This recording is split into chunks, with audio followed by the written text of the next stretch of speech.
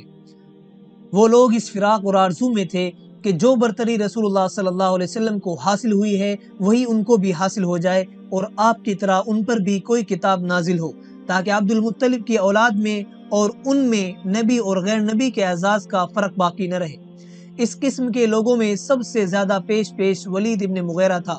وہ کہا کرتا تھا، کیا میرے اور ابو مسعود عمر ابن عمیر ثقفی کے بجائے وہی محمد پر نازل ہو گئی؟ حالانکہ مکے جیسے شہر میں سردار قریش ہوں اور طائف جیسے شہر میں ابو مسعود سردار ثقیف ہے۔ ان دو زبردست شہروں کے یہی دو زبردست قبیلے ہیں۔ تعجب ہے کہ مشرکین خدا کی رحمت اور فضل کو بھی تقسیم کرنا چاہتے تھے۔ اسی طرح قریش کے انتہائی شیطان صفت لوگوں میں سے ایک نضر ابن حارث بھی تھا۔ اس نے قسم کھائی تھی کہ وہ اسلام کی تبلیغ میں اور رسول اللہ صلی اللہ علیہ وسلم کے ہر عمل اور ہر کام میں آپ کے ساتھ دشمنی کرے گا اور اس لڑائی میں کسی بھی موقع پر نہیں چوکے گا۔ یہ شخص حیرہ گیا تھا جہاں اس نے فارس کے شہنشاہوں کی تاریخ پڑھی تھی، ان کے دین اور عبادتوں کے متعلق معلومات حاصل کی تھی، اور وہاں کے بڑے بڑے عالموں اور دانش مندوں کے اقوال پڑھے تھے، اور عراق سے رستم اور اسفندیار کے قصے خرید کر لایا تھا۔ چنانچہ جب بھی رسول اللہ صلی اللہ علیہ وسلم کسی مجلس میں تشریف لے جاتے اور وہاں لوگوں کو خدا کی عبادت کا پیغام سناتے، انہیں گناہوں کے انجام سے ڈراتے اور ان کو پچھلی قوموں کے واقعات سناتے جو اپنے گناہوں کے بدلے برباد ہو گئی تھی، تو آپ کے اٹھنے کے بعد نظر فوراً وہاں آ کر بیٹھ جاتا اور لوگوں سے کہتا، قریش کے لوگوں، میں اس سے زیادہ اچھی باتیں کر سکتا ہوں، اس لیے ٹھہرو اور میری باتیں سنو، میں تمہیں پچھلی داستانیں سناؤں گا۔ اس کے بعد وہ انہیں فارس کے بادشاہوں اور ان کے مذہبوں کے قصے سناتا، انہیں جھوٹی کہانیاں اور فرضی قصے سناتا۔ پھر وہ ان لوگوں سے کہتا، کون کہہ سکتا ہے کہ اس کی باتیں میری باتوں سے زیادہ اچھی ہوتی ہے؟ کیا وہ بھی تمہیں میری طرح پرانی داستانیں نہیں سناتا؟ نتیجہ یہ ہوتا کہ سننے والے جاہل نہ سمجھ لوگ اچنبھے میں پڑ جاتے کہ کس کی بات سچی ہے اور کس کی جھوٹ۔ مشرکوں کی ایک دلی خواہش یہ تھی کہ کسی طرح ان لوگوں کو روک سکے جن کے دل اسلام کی طرف جھک گئے۔ یہ اس مقصد کے واسطے اپنی طاقت بھر جو کچھ وہ کر سکتے تھے کر چکے تھے، اور جو دلیلیں گھڑ سکتے تھے گھڑ چکے تھے۔ جب اس سے کام نہیں چلا تو انہوں نے سوچا کہ دوسرے آسمانی مذہب والوں سے بھی مشورہ کرنا چاہیے تاکہ جو کچھ وہ بتائیں اسی کے ذریعے لوگوں کو اس نئے دین سے روکا جائے۔ اس فیصلے کے بعد لوگوں نے نضر ابن حارث سے کہا کہ وہ عقبہ ابن معیط کے ساتھ مدینے جا کر یہودی عالموں سے ملے اور انہیں سب واقعہ بتلا کر ان سے محمد کے دین اور اس کے نبی ہونے کے بارے میں پوچھے، اس لیے کہ یہودی اہل کتاب ہیں اور نبیوں کے بارے میں ہم سے زیادہ جانتے ہیں۔ چنانچہ نضر اور عقبہ یہودی عالموں سے ملنے کے لیے یثرب یعنی مدینے پہنچے اور ان سے حضور صلی اللہ علیہ وسلم کے بارے میں پوچھا۔ عالموں نے رسول اللہ صلی اللہ علیہ وسلم کے بارے میں بتلاتے ہوئے کہا، اس سے ان لوگوں کے بارے میں پوچھو جو غار میں جا کر سو گئے تھے، کیونکہ ان کا واقعہ بہت حیرت انگیز ہے۔ پھر اس سے اس سیاح کے بارے میں پوچھو جو اس زمین کے مشرق سے لے کر مغرب تک کو چھان آیا تھا، اور اس کے بعد اس سے روح کے بارے میں پوچھو کہ روح کیا چیز ہے۔ اگر وہ تمہارے ان سوالوں کے جواب دے اور ان کی تفصیل بتا دے تو سمجھو کہ وہ حقیقت میں خدا کا بھیجا ہوا نبی ہے، اور اگر وہ یہ باتیں نہ بتلا سکے تو سمجھو کہ وہ جھوٹا ہے۔ اس کے بعد تمہیں اختیار ہے کہ اس کے ساتھ جیسا چاہے معاملہ کرو۔ جب یہ دونوں قاصد واپس آئے تو قریش نے ان سے معلوم کیا کہ یہود عالموں نے کیا کہا۔ انہوں نے ان کی پوری گفتگو دہرا دی۔ اب یہ لوگ رسول اللہ صلی اللہ علیہ وسلم کے پاس پہنچے اور یہودی عالموں نے جو باتیں سکھا دی تھی پھر وہ رسول اللہ صلی اللہ علیہ وسلم سے پوچھے۔ رسول اللہ صلی اللہ علیہ وسلم نے ان کو فوراً ہی جواب نہیں دیا بلکہ اس سلسلے میں وحی کا انتظار فرمانے لگے۔ چنانچہ خداوند عالم نے آپ صلی اللہ علیہ وسلم پر وحی نازل فرمائی جس میں ان سوالوں کے جوابات تھے۔ مشرکوں نے آپ صلی اللہ علیہ وسلم سے جس جماعت کے بارے میں پوچھا تھا خدا تعالیٰ نے اس کے بارے میں اپنے نبی کو بتایا کہ وہ اصحاب کہف یعنی غار والوں کی جماعت تھی۔ اسی طرح خدا تعالیٰ نے آپ صلی اللہ علیہ وسلم کو سیاح شخص کے بارے میں ذوالقرنین کا واقعہ بتایا، اور پھر خدا تعالیٰ نے آپ صلی اللہ علیہ وسلم کو روح کے بارے میں بتایا کہ قُلِ الرُّوحُ مِنْ أَمْرِ رَبِّي وَمَا أُوتِيتُم مِّنَ الْعِلْمِ إِلَّا قَلِيلًا۔ ترجمہ: آپ صلی اللہ علیہ وسلم فرما دیجئے کہ روح میرے رب کے حکم سے بنی ہے اور تم کو بہت تھوڑا علم دیا گیا ہے۔ اس کے بعد رسول اللہ صلی اللہ علیہ وسلم مشرکوں کے پاس ان کے سوالوں کے جواب دینے آئے تاکہ وہ لوگ نبی ہونے کے بارے میں آپ کی سچائی کا اقرار کر لیں، لیکن یہ گمراہ اور سرکش اپنی گمراہی اور سرکشی سے پھر بھی باز نہیں آئے بلکہ اسی طرح غرور اور تکبر میں اندھے بنے رہے۔ چنانچہ نظر نے کہا: قریش کے لوگوں، قریش والو، جو چیزیں اور جو کلام محمد تمہارے پاس لے کر آیا ہے وہی میں بھی تمہیں لا کر دوں گا۔ ایک اور شخص نے کہا: اس قرآن کو مت سنو بلکہ اسے بیہودہ اور جھوٹا سمجھو اور اس کا مذاق اڑاؤ، ممکن ہے کہ اسی طرح تم محمد پر غالب آ جاؤ۔ ابو جہل نے کہا: کیا تم ان ڈراؤں سے خوف زدہ ہوتے ہو جن سے محمد تمہیں ڈراتا ہے کہ خدا تمہیں آگ میں جلائے گا اور عذاب دے گا، اور یہ کہ خدا کے لشکر میں سے 19 فرشتے اس آگ کے داروغہ ہوں گے جو تمہیں اس میں دھکیل کر بند کر دیں گے؟ ہماری تعداد تو بہت ہے، کیا ان 19 آدمیوں میں سے ایک ایک کو تمہارے 100 آدمی بھی کافی نہیں ہوں گے؟